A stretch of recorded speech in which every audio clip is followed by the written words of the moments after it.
എന്ന് പറഞ്ഞാൽ നമ്മൾ ഇന്ന് രാവിലെ മുതൽ കാണുന്ന എന്ന് പറഞ്ഞാൽ എല്ലാം പ്രിയപ്പെട്ട പ്രേക്ഷകർ ഇവിടെ നിൽക്കുമ്പോഴെല്ലാം നേരിൽ കാണുമ്പോൾ, നേരിൽ സംസാരിക്കുമ്പോൾ, നേരിൽ അറിയുമ്പോൾ എല്ലാം സങ്കടത്തിൻ്റെ കാഴ്ചകൾ മാത്രമാണ്. അക്കൂട്ടത്തിലെ ഇന്നുള്ള ഏറ്റവും തീവ്രമായ ഒരു കാഴ്ചയായിരുന്നു മേപ്പാടി CHലെ കാഴ്ച. അതോടൊപ്പം തന്നെയാണ് പുത്തുമലയിൽ നമ്മൾ കണ്ട കൂട്ട സംസ്കാരത്തിനുള്ള അവിടെ കുഴികളെടുക്കുന്നതിൻ്റെ ആകാശ ദൃശ്യങ്ങളൊക്കെ പ്രേക്ഷകർ കണ്ടതാണ്. വലിയ വേദനയും വലിയ സങ്കടവും ഉണ്ടാക്കുന്നുണ്ട്. ഇതുവരെ തിരിച്ചറിയാൻ കഴിയാത്ത മൃതദേഹങ്ങൾ സംസ്കരിക്കാനുള്ള ഒരുക്കങ്ങളൊക്കെ ഏതാണ്ട് അന്തിമഘട്ടത്തിലാണ്. സർക്കാരിൻ്റെ ഒരു ഉത്തരവ് ഇറങ്ങാൻ ബാക്കിയുണ്ടായിരുന്നു. ആ ഉത്തരവ് ഇതിനോടകം ഇറങ്ങിയിട്ടുണ്ടെന്ന് അറിയാൻ കഴിയുന്നു. ഇപ്പോൾ അല്പസമയത്തിനകം സംസ്കാര ചടങ്ങുകൾ നടക്കും. ഈ പറയുന്നത് പോലെ അവിടെയും കുറച്ചാളുകളുണ്ട്. ആ കുറച്ചാളുകൾ അവിടെ എത്തിയിരിക്കുന്നത് അവരുടെ പ്രിയപ്പെട്ടവർ, അവർ പ്രിയപ്പെട്ടവരെ കാണാനില്ല. അവരുടെ പ്രിയപ്പെട്ടവരെ മരിച്ച മൃതദേഹങ്ങൾ തിരിച്ചറിയാൻ കഴിഞ്ഞിട്ടില്ല.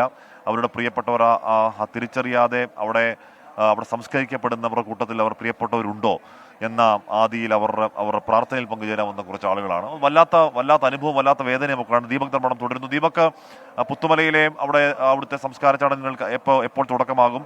പ്രാർത്ഥനയ്ക്കടക്കം എപ്പോൾ തുടക്കമാകും ദീപക്?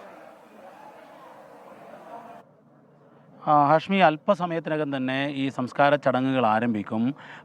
ഒരു നാടാകെ കണ്ണീരിലാഴ്ത്തിക്കൊണ്ടുള്ള അന്ത്യവിശ്രമം, അതായത് ഒരു കൂട്ടം ആളുകൾക്ക് ഒരുമിച്ച് അന്ത്യവിശ്രമം നൽകേണ്ടി വരുന്നൊരവസ്ഥ, അതും തിരിച്ചറിയാത്ത മൃതദേഹങ്ങളാണ് ആദ്യം സംസ്കരിക്കാൻ പോകുന്നത്. ഈ ഘട്ടത്തിൽ മന്ത്രിസഭാ ഉപസമിതിയിൽ ഈ കാര്യങ്ങളെല്ലാം തന്നെ നിർവഹിക്കുന്ന റവന്യൂ മന്ത്രി കെ രാജൻ നമ്മളോടൊപ്പം ചേരുകയാണ്. മിനിസ്റ്റർ, മൃതദേഹം അല്പസമയത്തിനൂടെ എത്തും. ഒരു നാടിനെ സംബന്ധിച്ചിടത്തോളം ഇത് താങ്ങാൻ പറ്റാത്ത ഒരു ദുരന്തമാണ്, ദുഃഖമാണ്. വലിയ താങ്ങാൻ പറ്റാത്ത ദുരന്തവും ദുഃഖവും ഒക്കെയാണ്.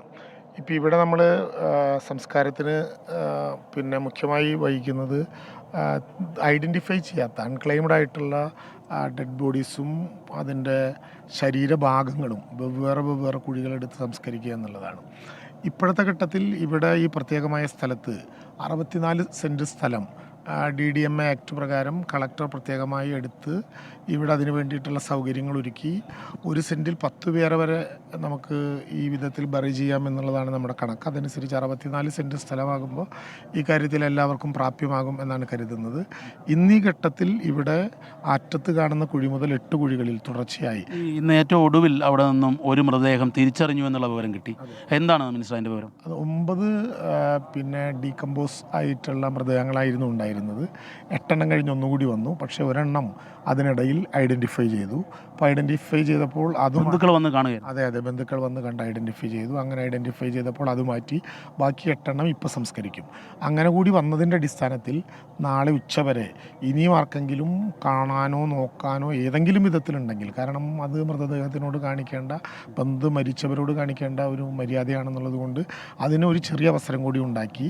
ബാക്കിയെല്ലാം നാളെ വൈകുന്നേരം 4 മണിയോടുകൂടി വെവ്വേറെ കുഴികളായി. അത് ശരീരഭാഗങ്ങൾ എന്ന് പറയുമ്പോൾ നമുക്ക് പറയാൻ പ്രയാസമുണ്ടെങ്കിലും ഈ ഘട്ടത്തിൽ പറയാതിരിക്കാൻ കഴിയില്ല. ഓരോ അവയവങ്ങളായി അകത്ത് ഇന്നർ പാർട്ടായിട്ടുള്ള കിഡ്നി പോലും പ്രത്യേകമായിട്ട് വന്ന സംഭവങ്ങളുണ്ട്. അതെല്ലാം DNA വിധേയമാക്കി അവിടെ നിന്ന് കിട്ടുന്ന രജിസ്റ്റർ പ്രത്യേകമായി ബോഡികളിൽ സൂക്ഷിച്ച് അതിൻ്റെ കണക്ക് ഇപ്പോൾ മൃതദേഹം സംസ്കരിക്കുമ്പോൾ അതിൽ തന്നെ നമ്പർ നൽകാൻ തീരുമാനിച്ചു എന്ന് പറഞ്ഞു. എന്താണ് അതിൻ്റെ വിശദാംശം? അത് DNA ടെസ്റ്റ് നടത്തുന്നതിൻ്റെ ഭാഗമായിട്ടുള്ള നമ്പറാണ്. അങ്ങോട്ട് അയക്കാൻ തീരുമാനിച്ച സീരിയൽ നമ്പറാണ്. അത് ബോഡിയോടൊപ്പം സീരിയൽ നമ്പർ ഉണ്ടാകും. അതിൻ്റെ വിശദാംശം അതിൻ്റെ ഒപ്പം വെക്കുന്ന ഈ കോൺക്രീറ്റ് കാലിലുണ്ടാകും. അത് പിന്നീട് വേറെ എന്തെങ്കിലും കുറച്ചുകൂടി വാല്യുബിളായ സാധനമാണെങ്കിൽ അങ്ങനെയാക്കാം. തൽക്കാലം ഈ കാലിലുണ്ടാകും. ക്യാമ്പുകളിലെ മുഴുവൻ ആളുകളുടെയും രക്തപരിശോധന നമ്മൾ നടത്തിയിട്ടുണ്ട്. ഇത് കൂടി കണ്ണൂരിലേക്ക് അയച്ചു കൊടുത്ത് പിന്നീട് മാച്ചിങ് ആവുന്ന വിധത്തിൽ ആരുടെയെങ്കിലും കിട്ടിയാൽ അത് അവരുടേതാണ് എന്ന് നമുക്ക് തിരിച്ചറിഞ്ഞ് മാറ്റാൻ വേണ്ടി കഴിയും. അപ്പോൾ അവയവങ്ങൾക്ക് പോലും ഓരോന്ന് പ്രത്യേകമായ കുഴികളായി കണ്ടെത്തണം. ഇന്ന് ഡീകമ്പോസ് ആയിട്ടുള്ള 8 ബോഡികൾ ഇനിയും എടുത്തു വയ്ക്കാൻ പറ്റില്ല. 9ാമത്തത് നേരത്തെ ദീപക് പറഞ്ഞതുപോലെ തിരിച്ചറിഞ്ഞു. ബാക്കിയുള്ള 8 ബോഡികൾ ഇപ്പോൾ സംസ്കരിക്കും. ബാക്കിയെല്ലാം ഒരുമിച്ച് നാളെ വൈകുന്നേരം 4 മണിക്ക് ഒരു പൊതുപരിപാടിയായി എല്ലാവിധ സർവ്വമത പ്രാർത്ഥനകൾ നടത്തി. ഇനി അറിയാത്തവരുണ്ടെങ്കിൽ, കണ്ടെത്താത്തവരുണ്ടെങ്കിൽ, എൻ്റെ ഉമ്മയും എൻ്റെ ഉപ്പയും എൻ്റെ അച്ഛനും എൻ്റെ അമ്മയും എൻ്റെ സഹോദരങ്ങളും ഒക്കെ ഈ കൂട്ടത്തിലുണ്ട് എന്ന് മനസ്സുകൊണ്ട് പ്രാർത്ഥിച്ച് നമ്മളെല്ലാവരും നിന്ന് ചെയ്യുകയല്ലാതെ മറ്റു മാർഗങ്ങളൊന്നും. വല്ലാത്ത അവസ്ഥയാണ്. അതായത് മൃതദേഹം തിരിച്ചറിയാൻ പറ്റാത്ത വിധത്തിലാവുന്നു. അതായത് ഉറ്റവർക്ക് ഉടയവർക്ക് തിരിച്ചറിയാൻ പറ്റാത്ത വിധത്തിലേക്ക് ഒരുപാട് മൃതദേഹങ്ങൾ മാറുന്ന, അത് നമുക്ക് പൊതുവേ ഇത്തരം അനുഭവങ്ങൾ വളരെ കുറവാണല്ലോ. നമ്മളൊക്കെ വളരെ കരുത്തരായ പോരാളികളാകുമ്പോഴും ചില കാര്യങ്ങൾക്ക് മുമ്പിൽ നമ്മുടെ ഹൃദയം തേങ്ങുന്ന വളരെ ഭീകരമായിട്ടുള്ള അവസ്ഥയാണ് യഥാർത്ഥത്തിൽ കാണാനുള്ളത്. ഓരോരുത്തരും ഇങ്ങനെ അൺഐഡന്റിഫൈഡ് ആയിട്ടുള്ള ബോർഡുകളിലേക്ക് അന്വേഷിച്ച് വരികയാണ്. എത്തിച്ചേരുമ്പോൾ എൻ്റേതാകരുതേ എന്നും പ്രാർത്ഥിക്കുന്നുണ്ട്, എന്നാൽ ഇത് എവിടെയെങ്കിലും കണ്ടെത്തണേ എന്നും പ്രാർത്ഥിക്കുന്നു. വല്ലാത്തൊരു പ്രാർത്ഥനയുടെ പോലും മുഖത്താളുകൾ നിൽക്കുകയാണ്. ഇനി നമുക്ക് അധിക സമയം എടുത്തു വെക്കാനും കഴിയില്ല. ഡീകമ്പോസ് ആയാൽ ഒരു കാരണവശാലും പിന്നെ ബോഡി എടുത്തു വെക്കാൻ പാടില്ല എന്ന് പ്രോട്ടോകോൾ മാത്രമല്ല, അത് മതശരീരത്തിനോട് കാണിക്കുന്ന ഒരു അനാദരവാകും എന്നുള്ളത് കൊണ്ട് ധർമ്മടത്തിന് അറിയാവുന്നതുപോലെ ആ പ്രോട്ടോകോൾ ഇപ്പോൾ നടപ്പിലാക്കുക.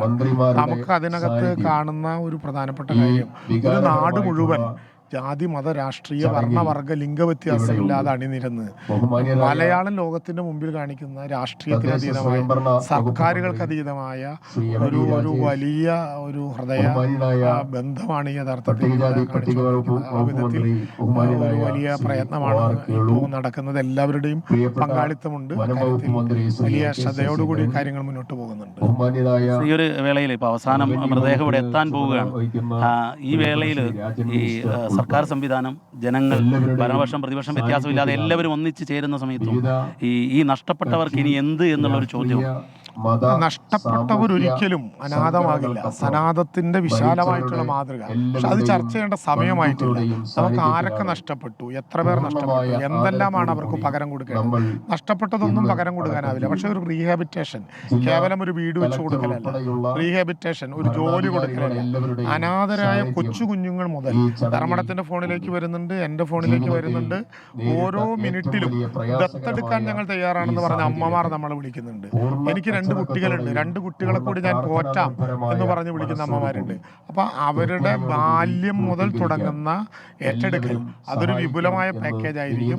ഒരു കാര്യം ഞാൻ ഉറപ്പിച്ചു പറയാം, ലോകം ശ്രദ്ധിക്കാൻ പോകുന്ന മലയാളത്തിന്റെ ഒരു പുനരധിവാസ മാതൃകയായിരിക്കും ഇക്കാര്യത്തിൽ നടത്താൻ പോകുന്നത്. അതിലൊരു പേടിയില്ല. നമ്മുടെ പ്രശ്നം ഏറ്റവും വേഗത്തിൽ നഷ്ടപ്പെട്ടവരെ തിരിച്ചു കിട്ടുക, നഷ്ടപ്പെട്ടവരാരൊക്കെ എന്ന് മനസ്സിലാക്കുക, അവരുമായി ബന്ധപ്പെട്ട കാര്യങ്ങളിൽ ഏറ്റവും പെട്ടെന്ന് തീരുമാനമെടുക്കാൻ കഴിയുക.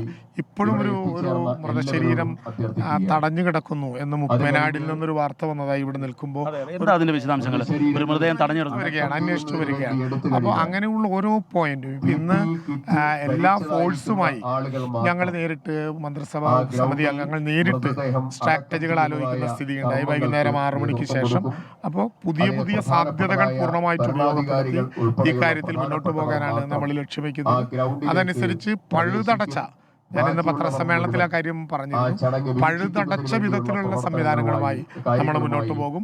നാട്ടുകാരുടെ പൂർണ്ണമായ സഹകരണത്തോടെ ആ കാര്യം നിർവഹിക്കും. പൊതുപ്രവർത്തകർ രംഗത്ത് പല കാര്യങ്ങളിൽ ഇടപെടുന്നതാണ്. മനസ്സ് പതറിപ്പോയോ ഇതിനിടയിൽ? ഇല്ല, കരുത്തോടെ നമ്മൾ നിൽക്കുകയാണ്. പ്രയാസങ്ങളുണ്ട്. ഓരോരുത്തരെയും കണ്ട അനുഭവങ്ങൾ പങ്കുവയ്ക്കുമ്പോൾ തങ്ങളുടെ മുമ്പിലൂടെ നഷ്ടപ്പെട്ടവർ, മുമ്പിൽ നിൽക്കുമ്പോൾ താഴത്തോട്ട് പോയവർ, ശ്വാസഗതിയുടെ വ്യത്യാസത്തിൽ തിരിച്ചു പിടിക്കാൻ പറ്റാത്ത, കൈ പിടിച്ച അവസാനം കൈ അളഞ്ഞു പോയവർ, ഇങ്ങനെ തുടങ്ങിയാൽ വല്ലാത്തൊരവസ്ഥയാണ്. എങ്കിലും നമ്മളിപ്പോൾ ധൈര്യം ആർജിക്കുക. നമ്മൾ ധൈര്യത്തോടു കൂടി നിൽക്കുന്നത് ഇനി ദുരന്തം അനുഭവിക്കുന്ന പലരെയും കൈപിടിച്ച് സഹായിക്കും.